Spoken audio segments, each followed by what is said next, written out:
Hello again, this is Mike from the RLB Library at the University of Baltimore. This is the third of 3 videos about using Zotero, a citation management program. It's also going to be the shortest video.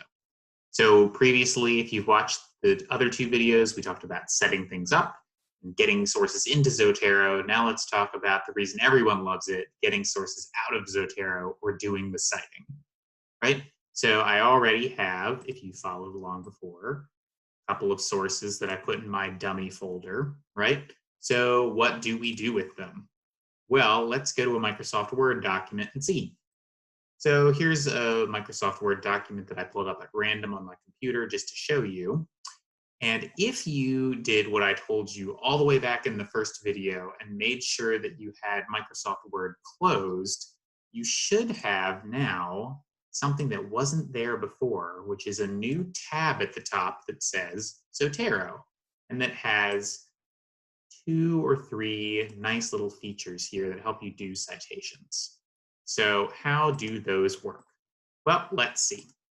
Let's say you're writing and now you want to cite something. So all you need to do is put your cursor after the sentence you want to cite and say that you want to add or edit a citation. Right?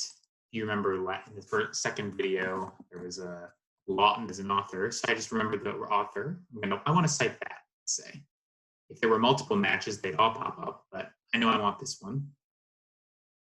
Right? I've told it that I want APA style previously, and that's an APA style citation. I just hit enter and boom, there it is. Pops right into the paper for us. Awesome. So we could do that with a bunch of different citations, of course. And then we would go to the end and need to make a references list, right? Now let's assume you've formatted it right on its own page. And then we just have to go to the top of that page and say that we want to add or edit a bibliography. And boom, there it goes. It's made the bibliography for us based on only the sources that we already added citations for. If you know a lot about APA style, you might notice that there's something a little bit wrong with this, though. And that is that, as I'll highlight here, there are too many capital letters in the title. That's not really how it's supposed to look in APA style. Now, why did that happen? Well, if we go back to my library of sources and find that one again, it had Lawton as the author, you can see that in the information for that citation, where it has the title, that field is full of capital letters too. So when it pulled it out of the database, it made a mistake.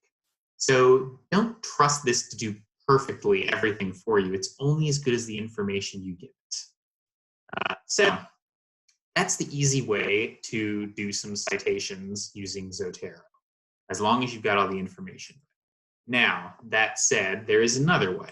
What if something went wrong and the tab didn't appear? Or what if you're using a web browser or a word processing program that doesn't have this built-in capability? Because maybe not everyone's going to use it. Well, what can you do?